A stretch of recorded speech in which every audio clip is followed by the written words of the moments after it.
On this episode of Hoosier Adventures, we're checking out the Brown Hotel in beautiful downtown Louisville, Kentucky. Louisville, Kentucky has two famous old historic hotels that kind of duke it out for the top of the heap, and that is the Brown Hotel and the Seelbach Hotel. If you haven't seen my previous video about the Seelbach Hotel, feel free to check it out.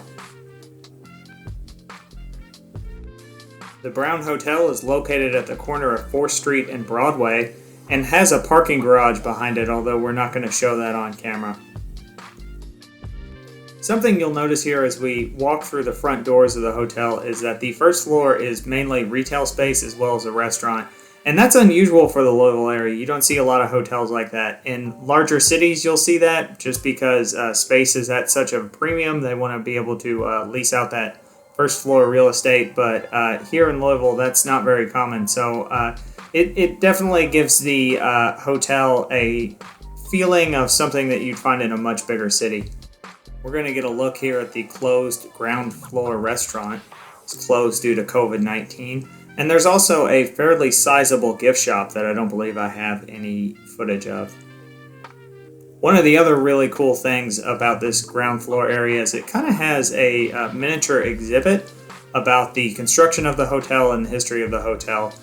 And one of my favorite things you're going to see here in a minute is it has all these pictures of the hotel's construction at various stages, and it kind of gives you a little bit of a flip book, and one of those old flip books you used to see when you were a kid, and if you flip it fast enough it basically kind of makes a movie. And there's so many of these photos of the construction that it kind of gives you that effect.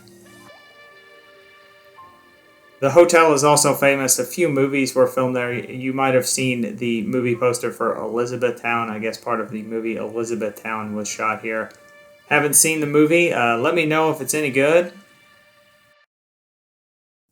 Something that's very interesting is I've always heard this from other people, and I don't know how true it is, but I guess downtown Louisville used to be much more densely populated than it is today. And that makes a lot of sense just because, you know, the introduction of the automobile and the interstate, etc., etc. But a lot of the surrounding area of this hotel today is parking lots or empty vacant lots. And I guess those were all at one time different buildings. And that makes a little more sense about how this ground floor is used here. Now you're going to notice here by this elevator bank that gold box, if you can see it on the left side of the screen, and that's actually a mail drop. And when we go up to the floor where our room was at, you'll get to see where you can drop in some of that mail and send it down to the first floor if you want to send someone a postcard. This footage of the hotel was taken sometime between Christmas and New Year's, and you'll notice the hotel is still decorated for Christmas. The hotel does go all out for Christmas decorations, and they do look great. I must compliment the hotel on that. And I really appreciate that they did it considering COVID-19 is going on right now and was going on then. Just because the hotel was very sparsely populated with guests, and that had to do with the ongoing pandemic, but also the time of the year. So it did a little bit to cheer up the hotel, and we kind of felt like at some points we had our own private hotel that was fully decorated for Christmas. Now you'll notice here we're standing on what would be the second floor of the hotel, and there's this beautiful mezzanine. So let's go up and take a look. If you Google the Brown Hotel, of course you're going to find a bunch of stuff about how the hotel is allegedly haunted. Now, I can neither confirm nor deny the hauntings. We didn't see any ghosts while we were there. However, there being so few guests in the hotel at the time, and knowing that it has this legacy of possibly being haunted, really added an eerie air to the hotel that was enjoyable, to be frank. It gave it a little bit more excitement than it probably would otherwise have. So it ended up actually being a good thing.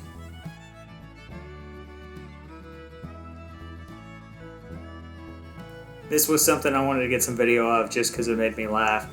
These old places for public telephones. If you can think of a productive use for those old public telephone places, you might be able to make yourself some money. I haven't really thought of one yet, but you never know.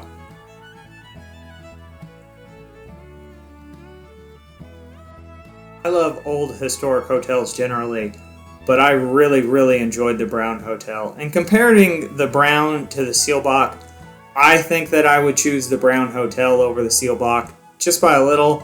My wife, though, was on the other side of that. She said that she enjoyed the Seal Block just a little bit more. The hotel does usually have several different restaurants and at least one bar. While we were here, due to the pandemic, they had consolidated those restaurants. One seems to be a little bit more casual, and then this English one seems to be a little bit more formal. But they had consolidated them. You got the choice of where you wanted to eat, and they had consolidated their menus as well. So you could get stuff that was on the menu at one and not at the other, but it was a shorter menu than usual. Of course, though, they still had the hot brown on the menu, and that's what 3 out of the 4 of us in our party ended up getting that night.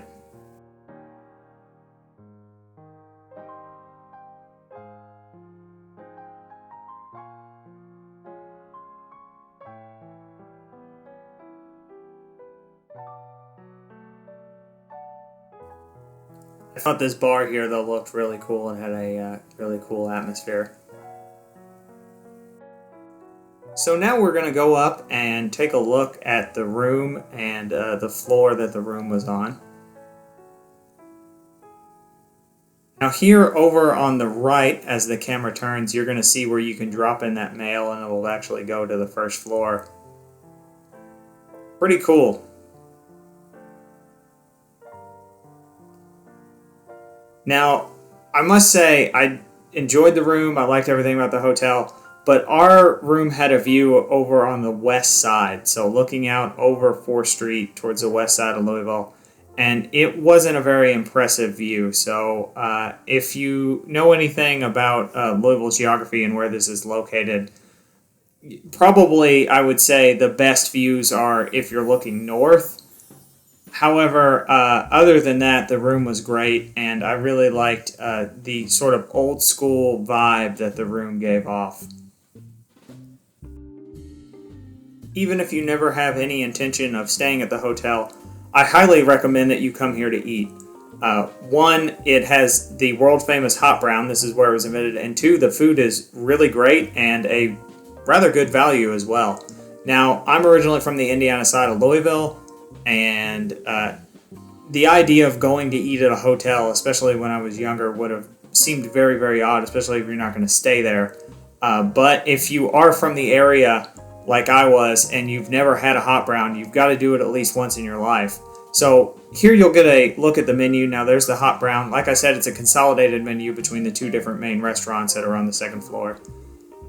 The best part of the meal, though, wasn't actually the hot brown. It was the Derby pie. So definitely get the Derby pie as well as the hot brown.